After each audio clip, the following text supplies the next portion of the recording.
I came to this from, to Walt's point about, in particular, communication and community. That's the piece that I'm going to talk about. The campaign piece, I'm not here to say what the effect should be, but exactly your sense of different organizational styles for different groups is what I want to talk about. So here's the first thing. So Marianne and I had started this conversation some time ago, and she's invited me here. So the first thing I want to talk about is just a constraint that is true of groups of people when they're trying to get something done. And that constraint is this. Black dots are people. When people have to agree, they have to communicate. You have to have a communications channel, obviously, for that group to arrive at anything like shared agreement. So if you can imagine three people trying to agree on something, you've got three pairs of people. When four people try to agree on something, 2, 3, 4, 5, 6, you suddenly get 6 pairs of people.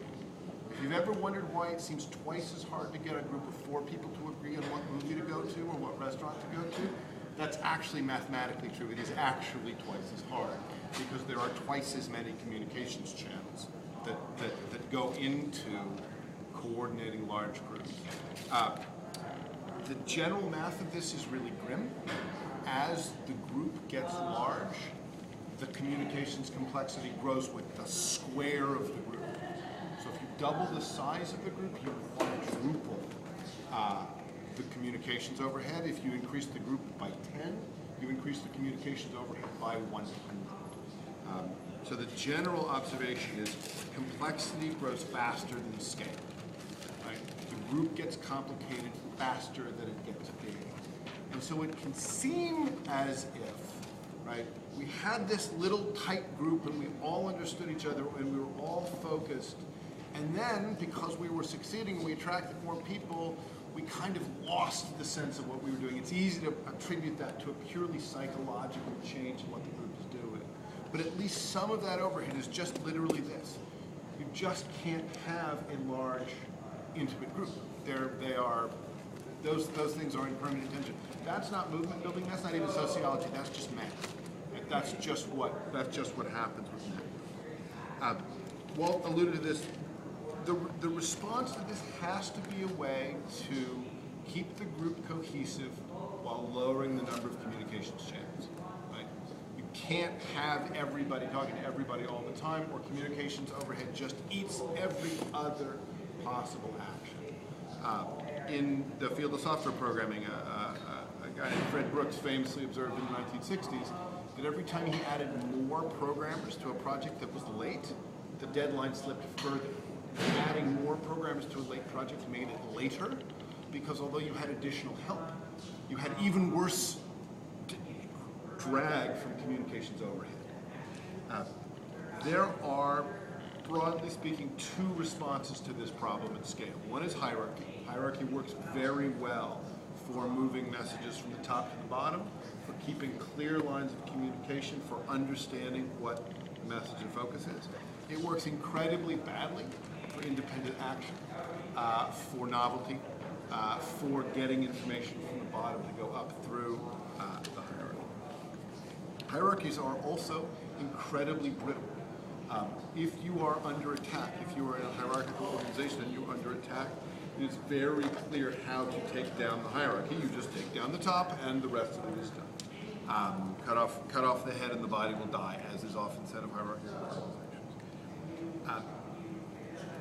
An organization like Occupy, a movement like Occupy, is effectively unhierarchical at its topmost level. There will be hierarchies within it of groups of people who decide that that's how they want to organize themselves to get things done. But at the topmost scale, there's not going to be, I am the chief executive officer of Occupy and I say X, and then people hang around with it. But you also can't have everybody talking to everybody. The commonest pattern for managing that problem is called a small world network. And a small world network is simply loose clusters of tight clusters.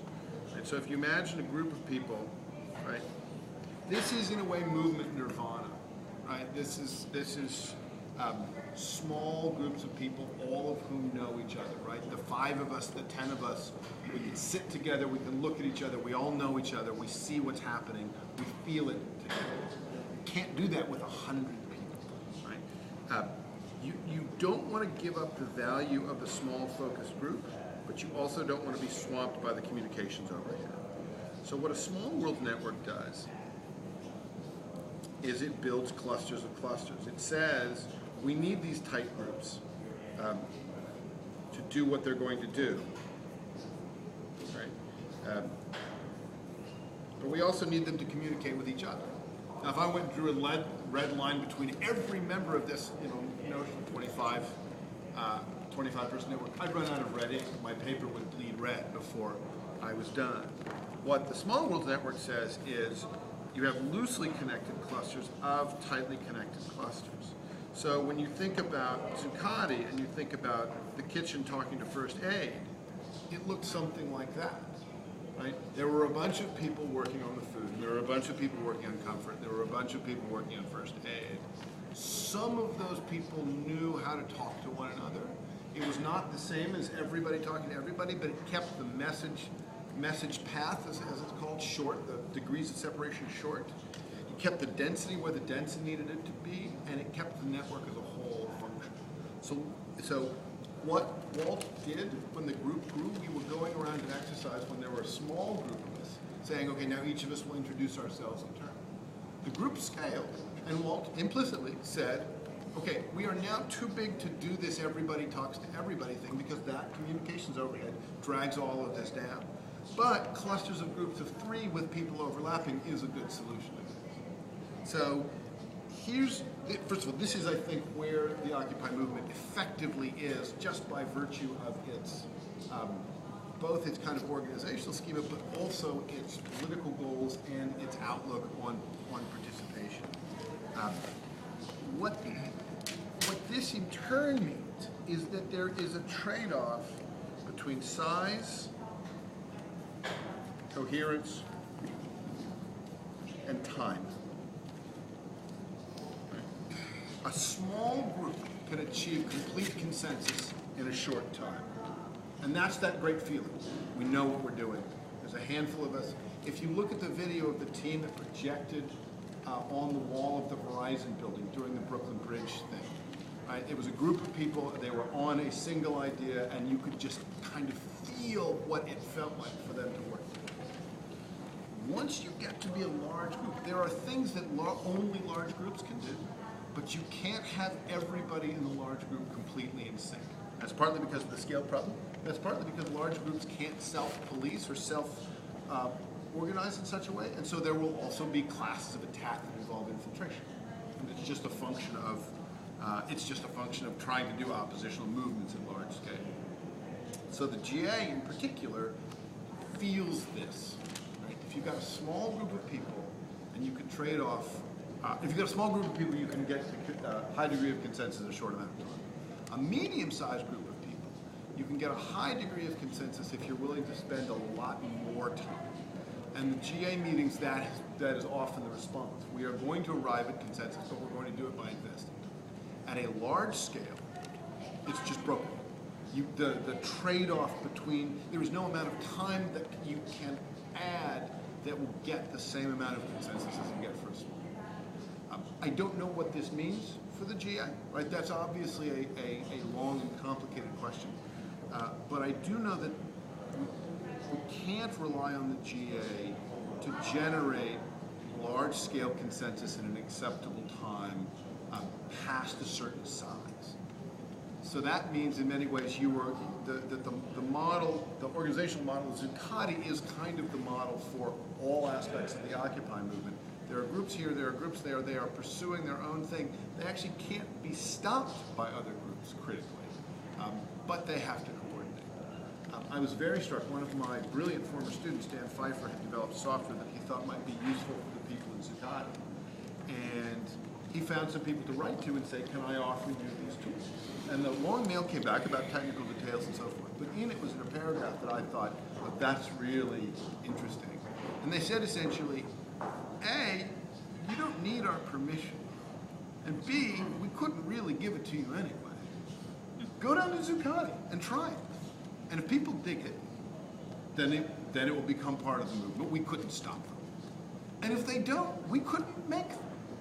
So there was a bunch of details about how to try it, but there wasn't the sense of, oh yes, well we here at Occupy headquarters will make a decision and then tell all those people down in Zuccotti to do X. It's really, if you can find a binding site for this tool, it will be absorbed, and if not, then not. And that model suggests that however important the GA becomes in various pieces of the movement and of creating consensus and organization, in a way, this model of having groups that are focused on goals or organizational forms and having kind of lateral communication with one another is what the movement looks like at scale. So that's one of two axes. That is a question essentially of small and large size. And again, this is as much mathematics as it is sociology. It's just a thing about networks. There's a second scale that I think is also really vital for Occupy, and that is the question of satisfying versus effective. And this is really just social science. Successful groups over the long haul have to be both satisfying and effective, which is to say, on the effectiveness portion, they have to succeed at their goals, or after a while, the group is of no real use or value. But the commitment of the people doing the work also has to feed some emotional sense of both personal well-being, often expressed as autonomy or competence, and a sense of social well-being, often expressed as a sense of membership or generosity. Autonomy is, I have a task to do and I'm doing it. Competence is, I am good at or am getting better at what I'm doing. Membership is, I'm part of a group that knows me and would miss me if I'm gone. Generosity is, my actions are making the world better making life better for the people I'm working with. Even the most hierarchical, command and control driven organizations in the world, even the world's militaries, right, which will send people unto their deaths through a hierarchical set of orders, obsess about morale, right? So even the organizations that you would expect to take the most bloody-minded attitude towards effectiveness care about satisfaction. So this is a kind of second trade-off. Again, with a particular reference to Zuccotti, running the kitchen had to be done, right? That was the fuel of the movement in the most literal possible way. But running the kitchen could be a real drag. And if the people in the kitchen burned out, the movement as a whole would have suffered. So it had to be rewarding to work in the kitchen. But it couldn't be so rewarding in terms of, oh, these are my friends and I'm here enjoying this, that the food didn't get delivered. And so the kitchen fluctuated between, or didn't fluctuate between, but had to cover this area of both satisfying. Here, I think, is a big open question for the movement. If you take these two spectrums, effective and satisfying, large and small. Small groups do things differently than large groups. Activities that are effective can be different than activities that are satisfying. The best ones are both, but sometimes there's just scut work to do to get things to be effective.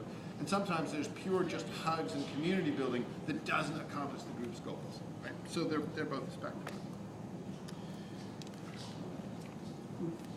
You can imagine that essentially four kind of zones, right? There's large effective things, there's small satisfying things. Small and satisfying would be just getting a group together to affirm one another's participation.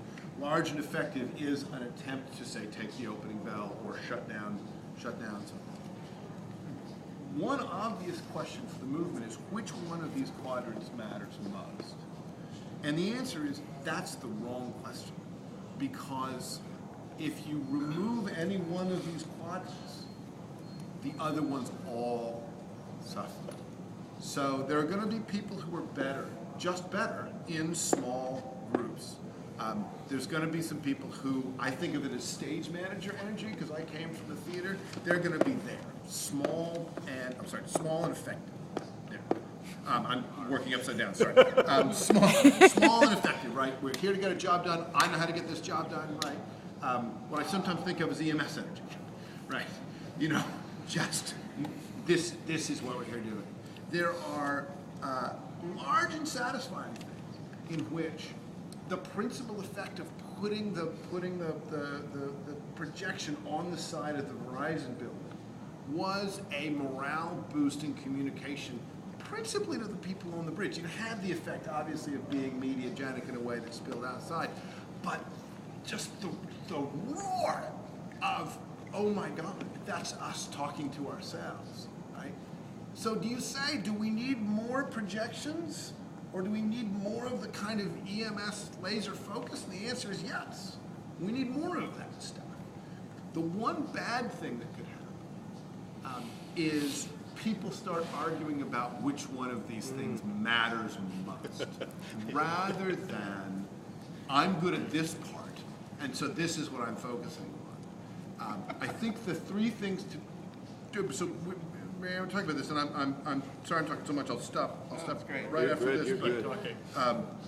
The kind of three things you can do in terms of nested thinking about this whole spectrum. One, what am I good at? Right? What's my bit? Right? Forgetting for a moment the idea that the movement is somehow my boss and what orders would it give me. Am I better in a small group? Am I better in a large group? Am I better on the kind of emotional, I'm gonna commit to you, committing to me, and together we're gonna become part of this larger thing? Or am I, okay, fuck it, we're just gonna do this part because that's the job that needs to be done. There's people who can do all of those things, and God bless them, but most of us have to find a sort of a zone here. And obviously I drew it somewhat polemically as a spectrum, but actually these all blend into it. So the first question, in a way, the individual question is, where do I fit? Where's my natural addition? The second, slightly more outward-facing question is, where can I extend, right? So I'm in this bit, but the people who are next to me and near me doing different projects, where can I help them, right? So if I'm doing small circle movement, right, tight, dense, long-lived, loving connections between a group of people who share an outlook as much as a set of goals, how can they benefit the people who are more goal-directed, the people who are only going to come in for a march but do want to represent themselves? If I'm working on some large-scale thing, how can I make sure that the people who come in just to do Washington Square Park nevertheless leave more densely connected to the group, right? You can start to imagine pushing out lines that connect what the part you're into the other parts. And for at least some part of the group, and this is really the meta movement building thing, what does the ecosystem as a whole look like? Is the Occupy movement doing a good job in all four of these corners, as it were? Are there big effective things going on at the same time as small groups are committing to one another? Is the scut work, almost the janitorial work of small but effective being balanced by large, satisfying public manifestation? And that, I think, is in a way the most important part of understanding these spectrums is that they're real. They're not trade-offs you cannot make. Groups have to be satisfying and effective to be long-lived. Small groups and large groups do things differently. You need both. And that the divisiveness of arguing about which ones are really, really real is, by the time you're having that conversation, you've already gotten off on the wrong foot. Is there a part here that I can do that will benefit the whole? And then can I reach out to people near me doing something not exactly what I'm doing but related? And for the people who are stepping the furthest back, what's the overall structure? And in particular, is there some part of this where we're dramatically underrepresented? So I'll end there and assume we'll have something to talk about. And